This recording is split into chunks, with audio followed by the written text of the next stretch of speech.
외교부 장관님, 이번에 한미 군사훈련 축소 이걸 두고 지금 보는 관점에 따라서 이렇게 또 여야 생각이 다르고 또 국민들 생각도 다른 것 같습니다. 그렇지만 우리는 낙관적이고 긍정적으로 기대했던 상황보다 국가 국정 운영에 있어서는 가장 최악의 경우, 우리가 예상치 못했던, 예를 들면 99%의 낙관적 상황이 예상되더라도 1%의 굉장히 극단적인 최악의 상황이 있을 수 있다면 그걸 대비해야 되는 것이 정부의 기본 태도 아니겠습니까? 네, 그렇습니다. 외교의 격언은 최대한의 희망을 기대하면서 최악에 대비한다라고 되어 있습니다. 네, 맞습니다. 우리는 지금 이제 주변 국가들의 여러 가지 변화, 여러 가지 태도 변화, 이것이 이제 우리에겐 분명히 기회가 될 수 있고 되도록 또 노력해야 될 것입니다. 하지만 우리의 바람과 기대랑 달리 주변국들의 속셈이 다르고 그것이 또 현실로 맞닥뜨려서 우리에게는 상상도 못했던, 예기치 못했던 굉장히 어려운 상황이 우리에게 닥쳐온다면 그때 닥쳐서는 이미 늦지 않겠습니까? 그래서 우리가 평소에 전쟁을 막기 위해서 정말 강도 높은 군사훈련을 통해서 유사시에 대비하는 거 아니겠습니까? 그래서 강한 우리 군대, 강한 힘만이 우리의 평화를 보장할 수 있기 때문에 막대한 국방 예산을 들여서 우리 병력을 유지하고 무기 체계를 또 개량시키고 우리 이런 유사시에 대비하는 안보 태세를 갖추는 거 아니겠습니까? 외교도 또한 마찬가지 아니겠습니까?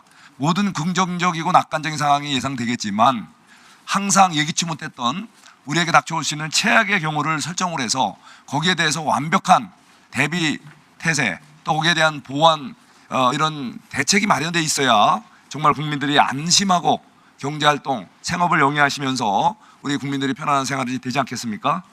자, 그런데 이번에 지금 트럼프 대통령이 과연 우리 한국에 대한 태도가 요새 어떠냐? 지금 분명히 이제 북미 회담이 성사 가능성이 높아졌다. 그러면 미국이 과연 우리의 국익에 유리한 방향으로 북미 회담을 할 거냐? 미국 회담을 할 거냐? 이거에 대해서 많은 걱정들이 있는 겁니다. 지금 트럼프 대통령이 우리 한국에 대해서 많이 서운해하고 여러 가지 좀 불만을 갖고 있는 건 알고 계시잖아요. 그죠? 네. 지난번에 지난번에 통상교섭본부장이 갑자기 심야에 경질됐어요. 그 배경과 경위에 대해서는 잘 알고 계신가요?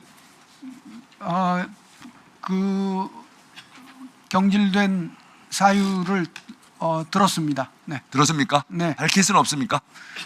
개인적인 일이라서 제가 밝히기가 곤란합니다. 개인적인 일이라서요. 어쨌든 이렇게 갑작스런 경질은 대한민국의 통상교섭에 심각한 이제 차질을 이제 유발하지 않겠습니까? 이분은 평생 통상 전문가로서 중요한 역할을 수행했고 지금 오히려 미국 정부에서 우리가 과연 대미 투자 제대로 적기에 이행 안 하고 있다는 불만이 커지고 있는 상황에서 이분의 역할은 정말 중요한데 이분이 갑자기 경질됐는데 지금 거기에 대한 해명도 제대로 없고 앞으로 또 어떻게 할 건지에 대한 정부의 입장도 명쾌하게 잘 안 보이고 김정관 물론 장관이 대신 급히 미국에 나가서 대응을 하시겠지만 상당히 한계가 있다는 보입니다. 바로 외교부 장관님께서는 이렇게 통상 외교에 산자부와 통상교섭본부가 역할을 하겠지만 사실상 더 넓게 더 깊게 이 사안의 전후좌우를 보시고 이런 우리 미국과 한국 간의 통상 문제가 원만하게 해결될 수 있도록 지원해야 되지 않겠습니까? 거기에 대해서는 좀 어떤 노력을 좀 하고 계십니까? 네, 그렇게 해왔습니다. 사실상 우리 대통령실에서 조정하는 모든 회의에 그것이 통상 문제건 투자 문제건 제가 참여를 해왔습니다. 그리고 그 통상교섭본부장이 교체되는 상황에서도 저희 외교부가 응분의 역할을 함으로써 결코 어디 구멍이 나지 않도록 그렇게 잘 해나가겠습니다. 예, 중요한 것은 지금 내부적으로는 물론 이재명 정부의 한 성원으로서 잘 소통을 하실 수도 있겠죠. 그렇지만 중요한 것은 미국과의 소통 아니겠습니까? 미국의 대통령이 우리 정부에 대해서 노골적인 불만을 표시한다면 그 배경이 뭐고 또 그것을 해결하기 위해서는 어떤 우리의 노력을 해야 될 건지에 대해서는 사실은 그걸 직접적으로 모든 총체적인 전략과 책임을 져야 될 게 외교부 장관 아니겠습니까? 네, 그렇게 책임을 절감하고 있고요. 약 3주 전에는 그래서 그 그 강경화 주미 대사를 서울의 정무협의차 불러가지고 여러 관련 부처와 함께 회의도 하고 그래서 한미 관계에 조금이라도 문제가 될 것들을 다 협의해 나가고 있습니다. 그러면 이번에 강경화 주미 대사가 와서 이렇게 밝힌 가장 큰 우리 한미 간의 걸림돌이 되는 가장 큰 우선 해결해야 될 과제가 있다면 몇 가지 뭐 지적할 수 있다면 어떤 것들이 있을까요? 이미 언론에도 다 나온 것들입니다. 투자가 약속만 됐지 지금 안 된다고 하는 건데 그건 우리 정부의 입장을 미국에 잘 설명을 해야 됩니다. 왜냐하면 우리가 안 하겠다는 것이 아니고 국회를 비롯한 그 제대로 된 절차를 다 거쳐서 법에 따라서 해야 된다 하는 것을 설명을 하고 있고요.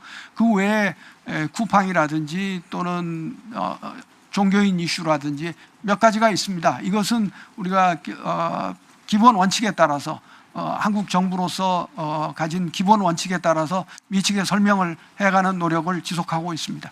예, 잘 알겠습니다. 이번에 정말 우리 정부가 이재명 정부가 말로만 그야말로 한반도 평화 안정을 위한 페이스메이커 주변 강국들과의 관계를 원만히 조율해서 페이스메이커로 자처하지만 이 페이스메이커가 아닌 그야말로 한반도 평화와 안보에 그야말로 트러블 메이커가 되지 않기를 간절히 소원해 봅니다.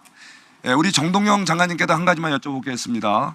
우리 좀 전에 박준권 의원님께서도 많이 지금 마음이 상처가 커 있으신데 지금 북향민이라는 용어를 쓰고 계시지 않습니까? 예, 이 북향민이라는 것은 뭐 어떤 단체에서 썼던 용어로 알고 있는데 이것이 과연 국민적 공감대 속에 우리 정부의 공식 용어로 또 당사자들인 탈북민들의 공감을 얻어서 제대로 이걸 쓰고 있는 건지에 대한 의문이 있습니다. 특히 제가 듣기로도 많은 탈북민들께서는 이 북향민이라는 자체가 자기들에게 오히려 더 가슴 아프게 하는 비수를 꽂는 용어다라는 노골적인 불만을 표시하고 있거든요.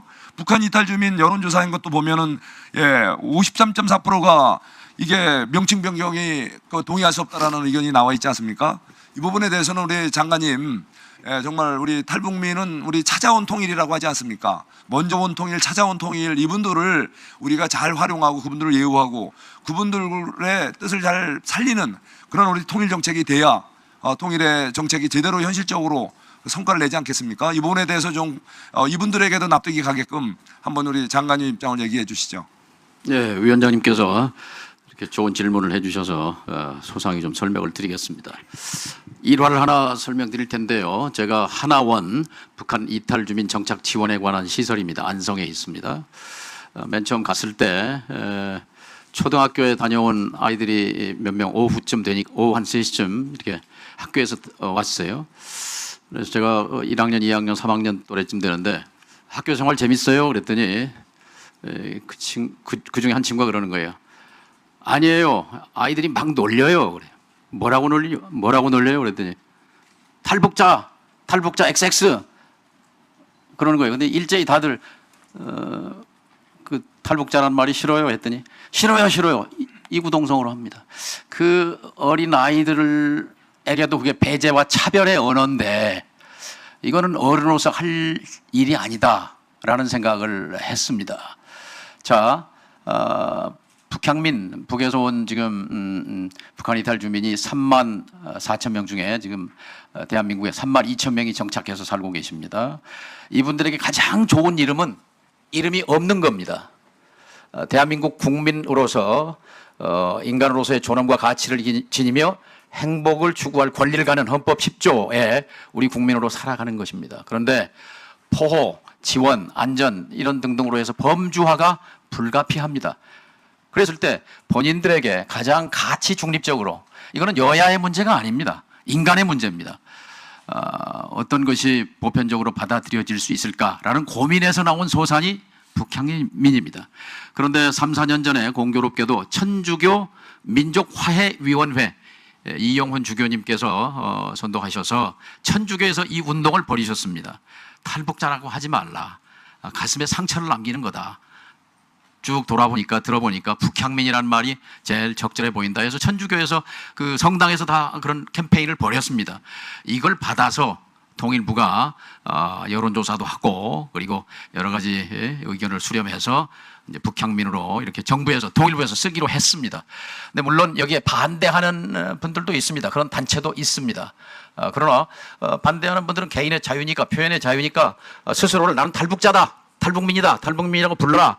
이거는 뭐 괜찮습니다. 그런데 정부가 문서나 정책의 공식 용어로 쓸 때는 북향민으로 쓰는 것을 정부의 방침으로 했다는 말씀을 드리고, 노인복지법에도 노인이라고 되어 있지만 우리가 정책을 설명할 때 어르신이라든지 시니어라든지 존경과 배려를 담아서 쓰는 그 용어도 있지 않습니까? 그래서 그런 차원에서 이해해 주시기 바랍니다. 이게 무슨 이념의 문제, 진영의 문제가 전혀 아니다 하는 말씀드립니다.